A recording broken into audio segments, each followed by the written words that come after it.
Hi, welcome to Advocacy in Action. I'm Annette Logan Parker, the host of this podcast.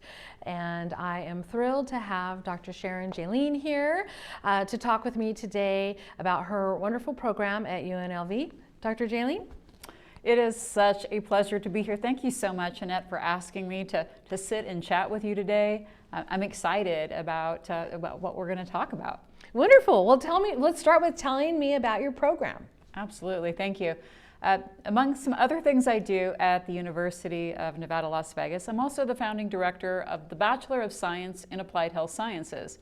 And that's a program that I have crafted over the past several years that really supports students who want to go into healthcare professions.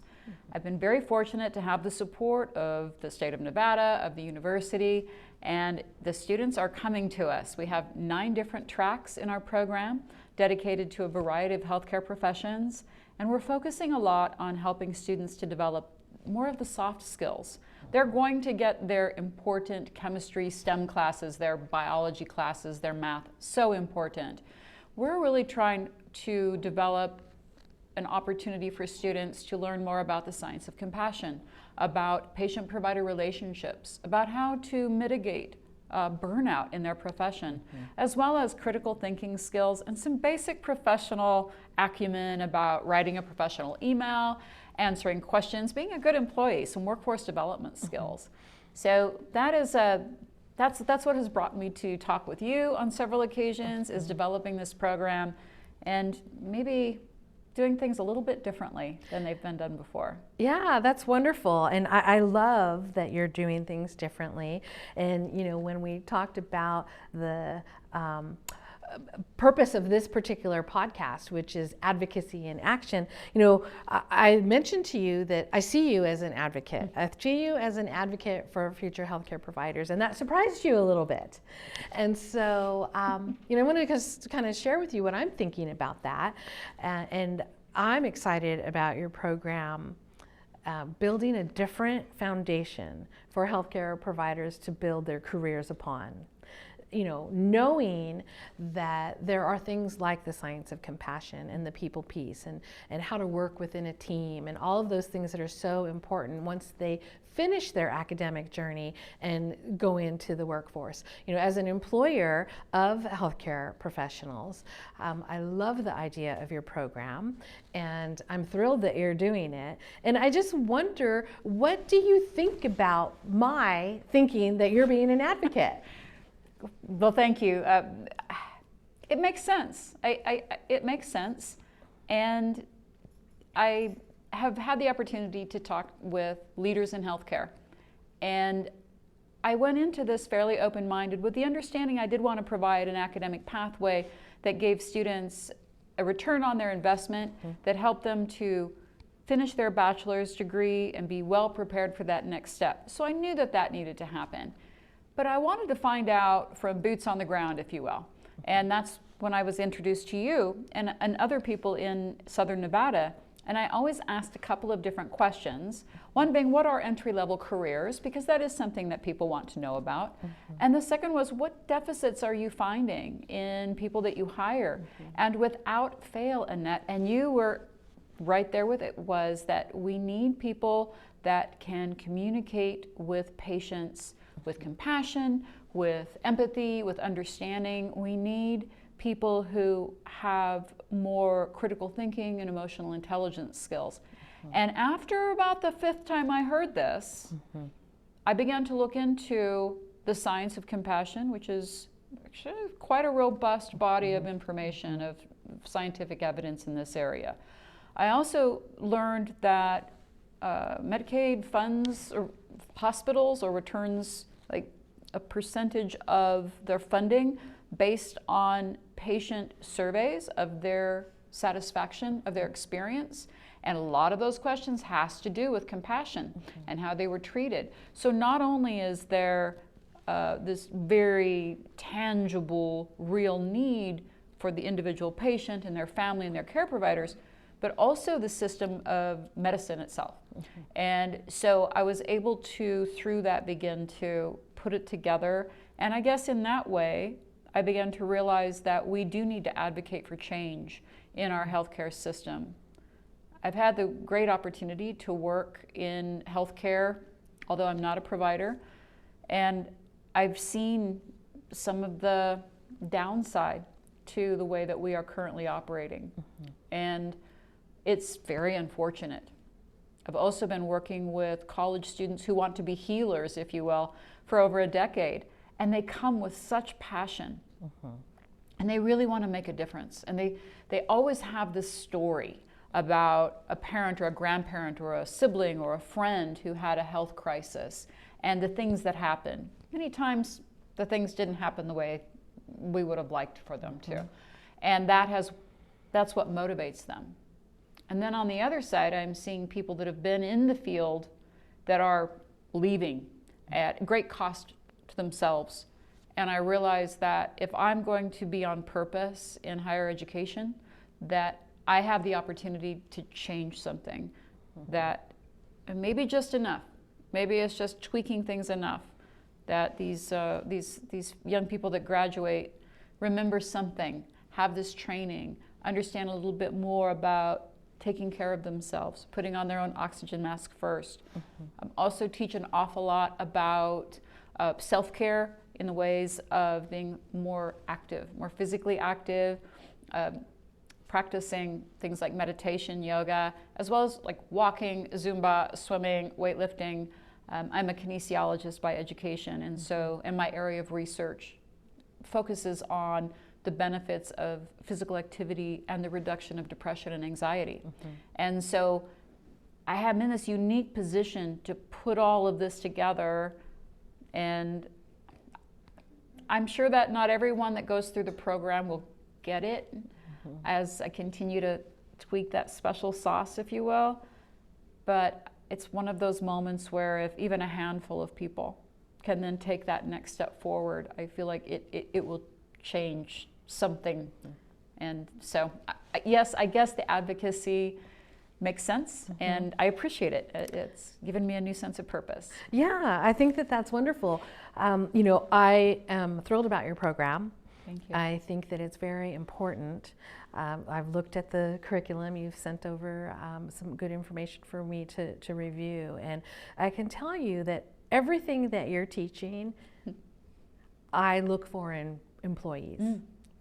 And so many employees, or just healthcare professionals in general, enter the profession, in my opinion, ill-prepared for the realities of the profession.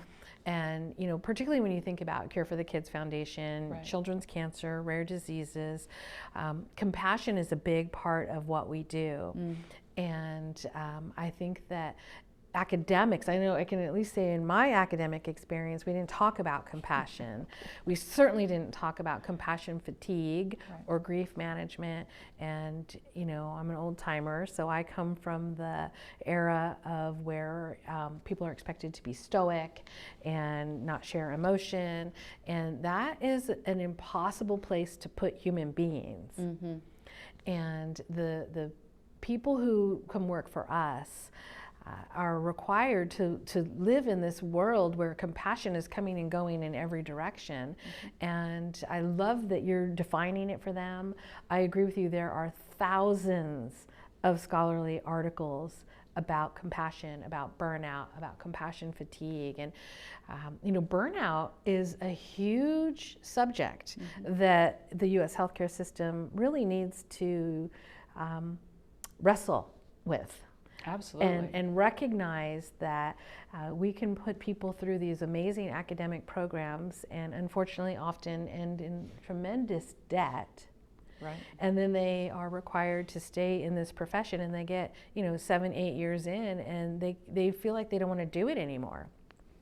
We see that a lot in the nursing profession. I have talked to nurses who have gone all the way through their academic experience, got their first job, and then left the profession within a year.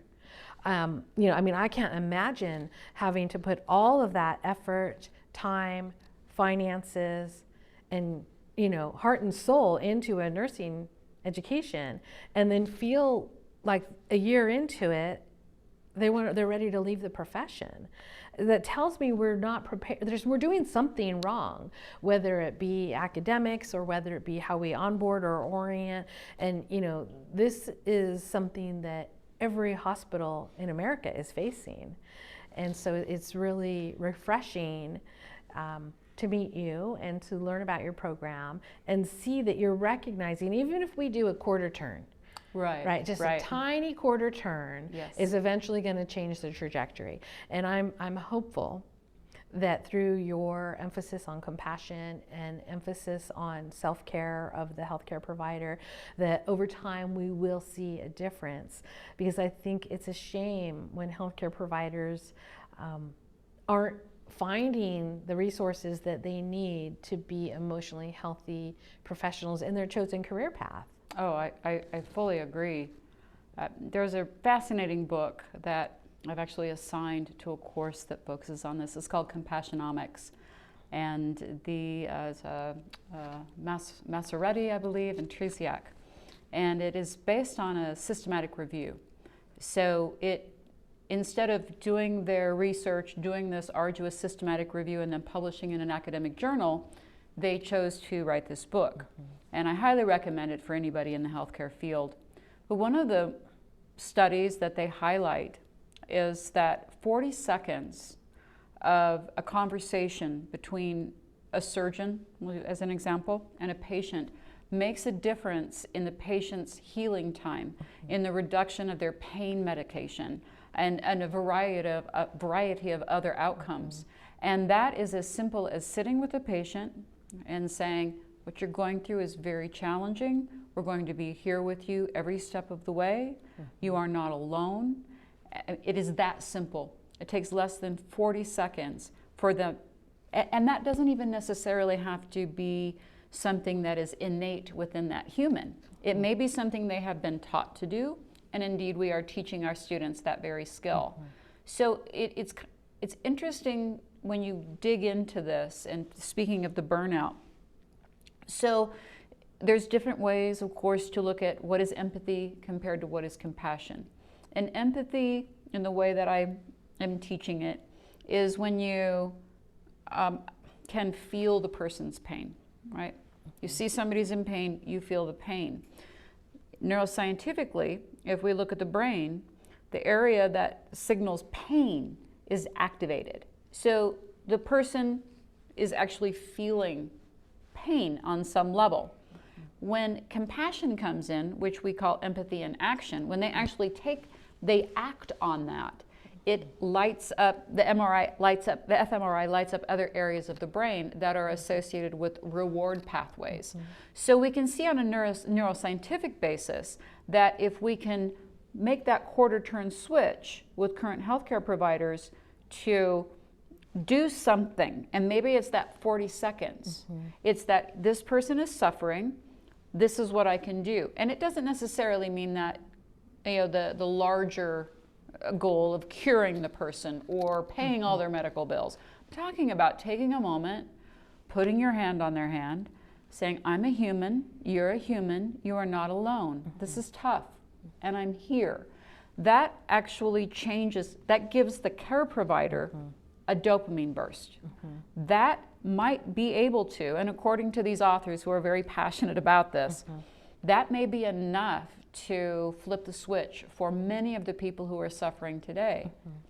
And quite frankly, I'm watching this in academia, which I didn't grow up in my career in academia, so I'm kind of new to it, even though I'm not, a little bit older.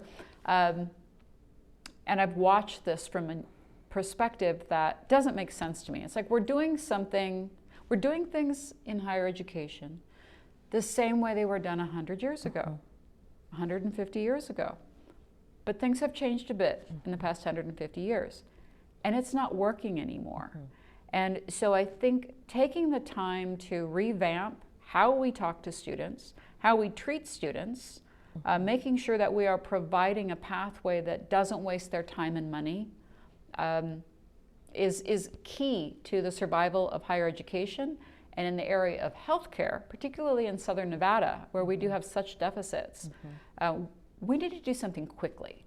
And I'm hoping that this will add to the change that I think needs to happen in both higher education and also in healthcare. And I'm sure that there are probably people who would not be happy to hear me say these things. I will go on to say that a couple of the foundational aspects of this program is that I have a small team, and we spent a few months creating our shared value statements. And I mean, really getting down to it. Not just, oh, these words look pretty on paper, we'll put it on the website and check that box. Like, we really got down to what are our shared values? What do they mean? How can we define and describe them? And how are we going to craft how we treat our students from that perspective? We also are adding additional support systems. Each student in our program will have a faculty mentor, which is a tough thing when you've got hundreds of students, but it is just part of what we're going to do. We're providing more peer mentorship. We are also providing more peer tutors, so particularly for those harder chemistry or science courses, that many of the students in Southern Nevada may have come from a school system that didn't prepare them as well. They've got the intelligence, they've got the desire, they just haven't yet learned the skill set.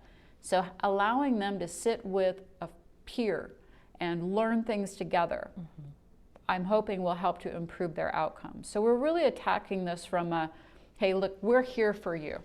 You're a human being. You've chosen to come to this program. You've chosen to come to UNLV. I'm going to walk with you every step of the way. You have an academic home. And so hopefully that will be something that helps to change things for some people. Absolutely. Well, I love that you're putting an emphasis on the benefit of compassion to the person providing the compassion, because I often say compassion is not a one-way street, right? It is a two-way exchange, and there is science. And thank you. You gifted me the book, so I'm grateful for that. I've been thumbing through it, and there's some amazing nuggets of great information in the book. And I think there's also a TED Talk associated with it as well about the 40-second rule kind of thing. And I love that there is now science to prove the benefit to the person providing the compassion. Because I do think that healthcare has been lacking the encouragement for healthcare providers to recognize that they themselves need to receive compassion. Right. And I love that it's a gift that is the gift that gives back. Right. It's this two-way exchange of compassion energy, if you will, and it does impact the brain differently. And I think it's wonderful that it's been proven that it only takes 40 seconds of some type of exchange that benefits both the patient and the caregiver.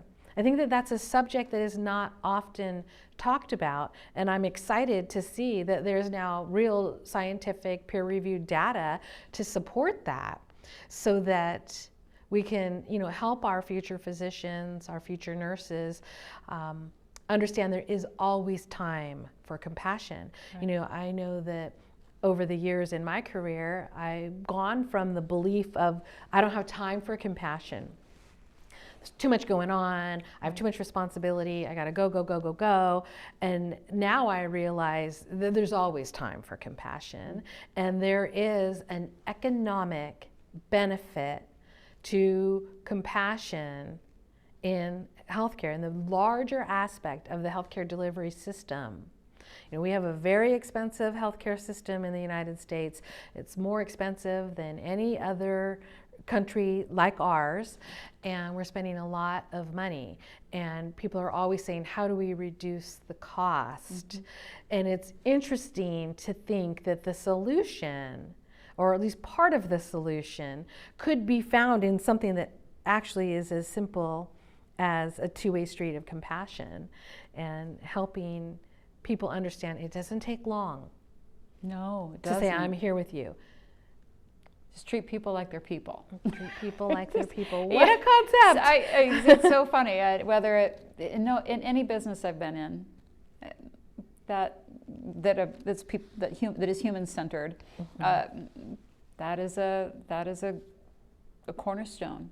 And of course, in healthcare, as you know, with Care for the Kids, with your patient population, and the parents and all of that your team has to face on a day-to-day basis. It's imperative. Yes. I mean, I can only assume that one of the reasons that you've been so successful is because you before the peer-reviewed science was out there, you already knew this, and you've been embedding it in the way that you practice.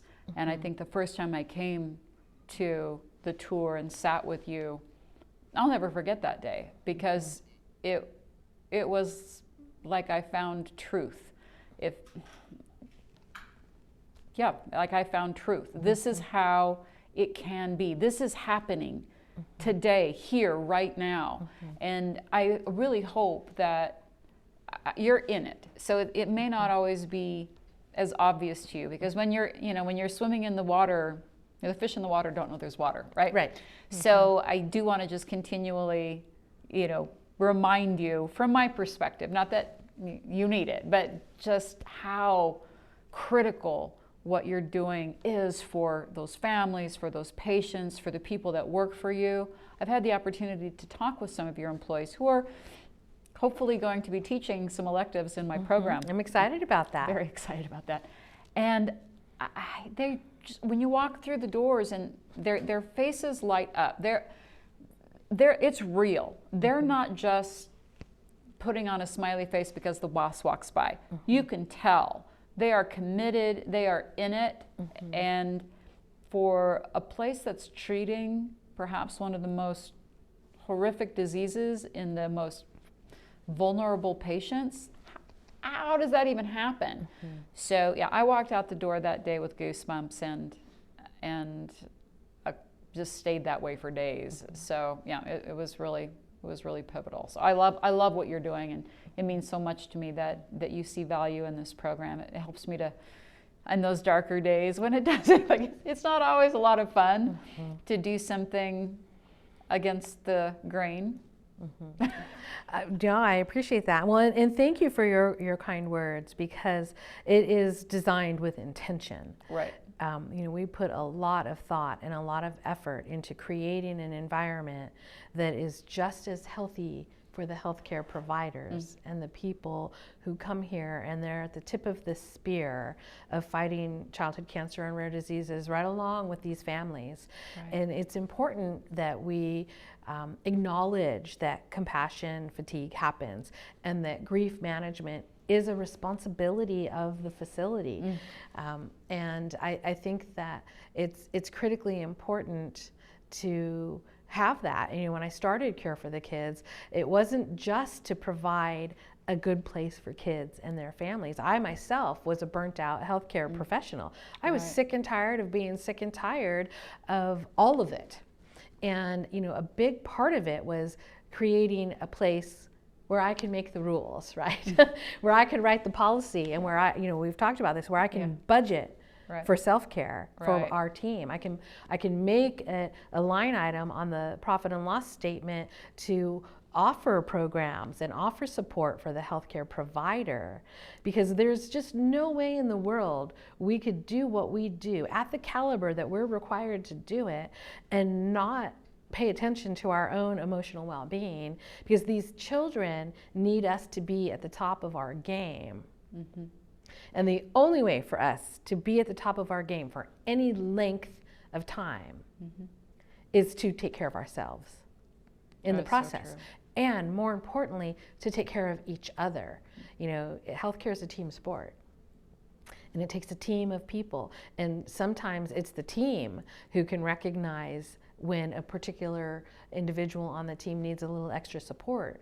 And if we don't create through design an environment that supports that, it's really challenging.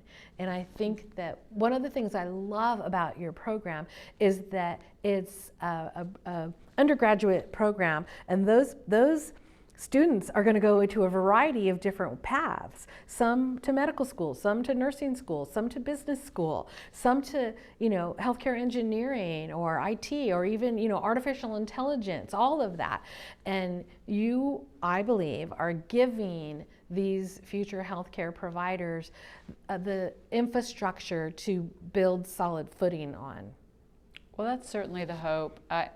When you look at skills that employers value outside of healthcare. One of the top things is the ability to work successfully in small groups, in teams, and communication and critical thinking.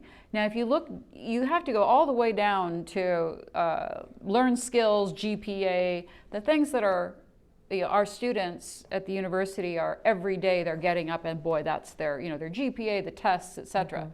Well, of course, those are the hoops they have to jump through. But when they walk out the door, that is so far down the line on what employers are looking for. So whatever industry they find works for them. And many of them will end up as occupational therapists, physical therapists, radiographers, health physicists. Wonderful.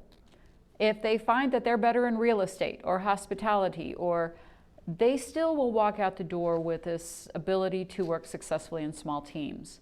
In addition to my administrative responsibilities, I just spent the last 6 months developing 2 courses. One being this that we're talking about, really focusing on the science of compassion, of teaching people how to take care of themselves, about mitigating personal burnout. And the other is ethical issues in healthcare. And through that process, I decided to develop teams, 2 different sets of teams in each course. So much of what they're learning is from each other. I don't believe in the sage from the stage method of pedagogy. And so I give them information and then they start talking and they work it out and they develop a website or they develop a protocol. And I think that is setting them up for working in integrative medicine and in any kind of industry. And so it is definitely, it's so important to me that these students have something substantial to show from their time at the university.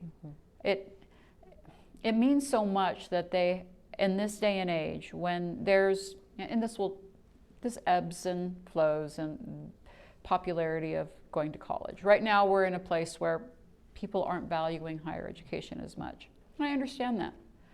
So for the students who make that effort, who make that commitment, and it is a commitment, regardless of their age, their background, any number of factors, they come to us with hope in their hearts that we're the big people, we're the grown-ups, and we're going to give them a path to a successful and happy life.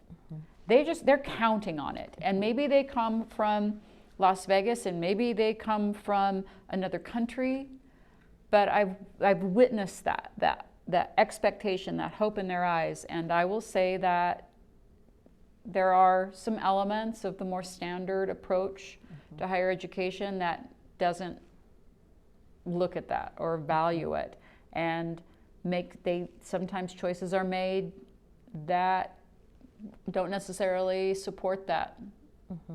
And I think that's abhorrent. I think we have a moral and ethical responsibility to meet those students where they are. They're expecting us to help them. I think it's our job to do so. And if we can't do so, we need to get out of the way and go do something else. Well, I think that you're absolutely right. Yeah. So how can the community help you?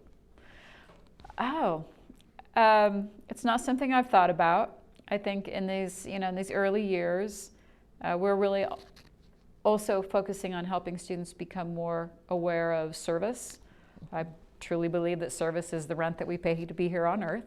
And so I think providing opportunities for our students to be involved in the community, to be of service, to help. I like the idea of our students first starting at UNLV. We also, the School of Integrated Health Sciences, where I'm employed as the Associate Dean for Academic and Student Affairs, we oversee the UNLV food pantry.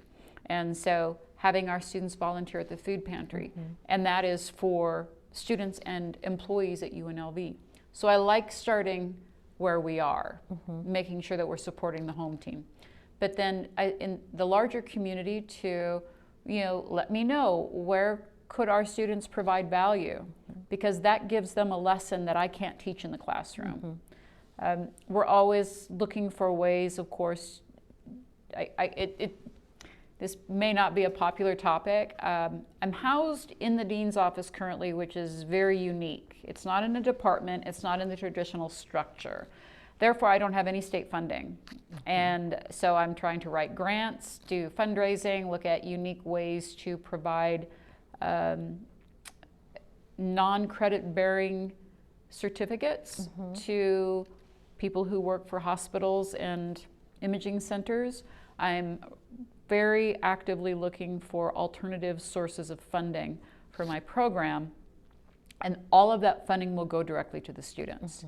So I would say that any opportunities that look like it will be a win-win is of interest.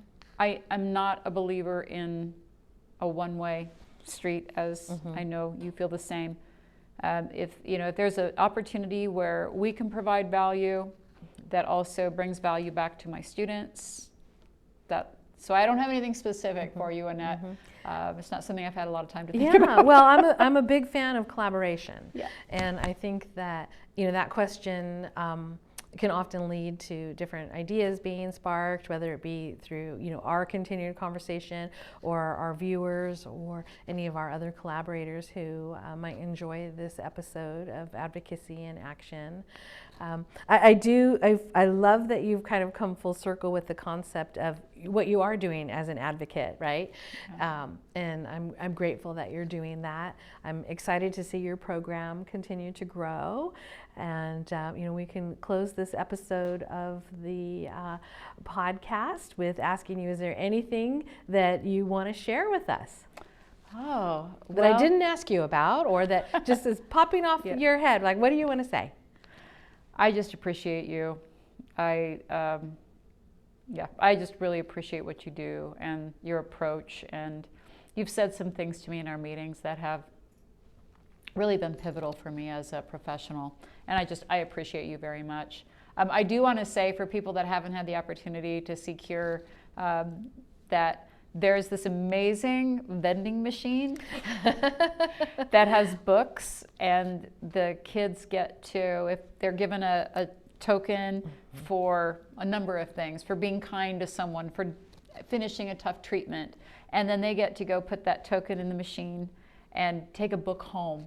And I actually just talked with one of my instructors who's aware of that, and we cannot wait to put together something in one of our courses to do fundraising to buy books for that machine. And I know you already have like Barnes and Noble and big donors. You probably don't need, but I can't wait for our students to feel like they've put a book in the hand of a child who's going through this. So yeah, well, I love that that's one of your favorite things at Cure for the Kids. It's one of my favorite things too.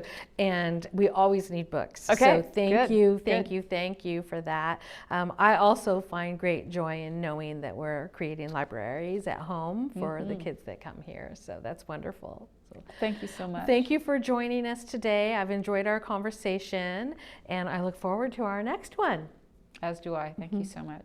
Thank you, all of our viewers. Appreciate you tuning in for another episode of Advocacy in Action, and we wish you a wonderful day.